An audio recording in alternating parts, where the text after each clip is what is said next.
నా పేరు డాక్టర్ ఓబులేసు, చిన్నపిల్లల వైద్య నిపుణులు, అశ్విని హాస్పిటల్, ఎల్లారెడ్డిపేట, రాజన్న సిరిసిల్ల జిల్లా.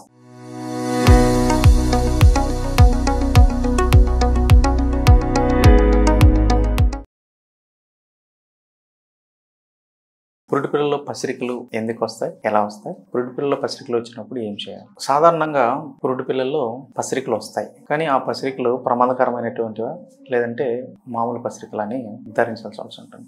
పసిరికలు పురిటి పిల్లల్లో మొదటి రోజు వస్తున్నట్లయితే అవి జబ్బు వలన వచ్చిన పసిరికలు అవ్వచ్చు. ఇంకోటి, పసిరికల యొక్క తీవ్రత అనేది 15% కన్నా ఎక్కువ ఉంటే, 15 mg/L కన్నా ఎక్కువ ఉంటే కనుక బైల్డ్యూమిన్ లెవెల్స్ అంటారు. అప్పుడు కూడా అవి సాధారణ పసిరికలు కావని గుర్తించాలి. సాధారణంగా పురిటి పిల్లల్లో పసిరికలు 2వ రోజు నుంచి మొదలవుతాయి. అవి చాలా తక్కువగా ఉంటాయి. అలా 5 రోజుల వరకు పెరిగి 6వ రోజు 7వ రోజు నుంచి తగ్గడం మొదలవుతాయి. పూర్తిగా 2 వారాల్లో తగ్గిపోతాయి.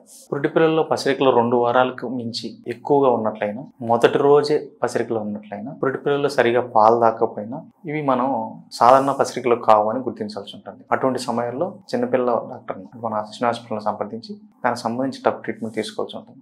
ఈ పసిరికలను పురిటి పిల్లలు వస్తే ఎలా తగ్గుతాయి? దీనికి మందుల ద్వారా, సిరపుల ద్వారా తగ్గవు. ఫోటోథెరపీ అంటే లైట్, బ్లూ లైట్ అనేది మనం ఉంచవలసి ఉంటుంది. ఈ బ్లూ లైట్ పెట్టవలసి ఉంటుంది. ఈ పురిటి పిల్లల్లో పసిరికలు గల కారణాలు చూస్తే, బిడ్డ యొక్క రక్త గ్రూపు, తల్లి యొక్క రక్త గ్రూపు మ్యాచ్ అవ్వకపోవటం, దాన్ని ఇంకంపాటబిలిటీ అంటాం. RH AB ఇంకంపాటబిలిటీ ఉన్న. ఇంకోటి, పిల్లల్లో వచ్చే ఇన్ఫెక్షన్స్, సెప్సిస్ అంటాం. ఇంకా పిల్లల్లో వచ్చే పుట్టుకతో వచ్చినటువంటి కొన్ని సిండ్రోమ్స్, క్రిక్కర్-నాజిల్ లాంటి జెనెటిక్ సిండ్రోమ్స్ ఏమన్నా, GCBD డెఫిషియన్సీ, RBC సంబంధించిన మెమ్బ్రేన్ ఎంజైమ్స్ యొక్క డిఫెక్ట్ ఏమైనా ఉన్నా సరే పురిటి పిల్లల్లో పసిరికలు వచ్చే అవకాశం ఎక్కువ ఉంటుంది. సాధారణంగా అయితే పురిటి పిల్లల్లో ఎక్కువగా పసిరికలు రావడానికి తల్లిపాలు సరిగా ఇవ్వకపోవడం వల్ల పసిరికలు అనేవి ఎక్కువగా పెరిగే అవకాశం ఉంటుంది. పురిటి పిల్లల్లో పసిరికలు వస్తే ఏమైనా ప్రమాదం జరుగుతుందా? పురిటి పిల్లల యొక్క పసిరికల యొక్క శాతం పెరగడం వలన బ్రెయిన్ డ్యామేజ్ జరిగే అవకాశం ఉంటుంది. దానివల్ల ఫిట్స్ వస్తాయి. దాన్ని కెర్నిక్టెరిస్ అంటాం.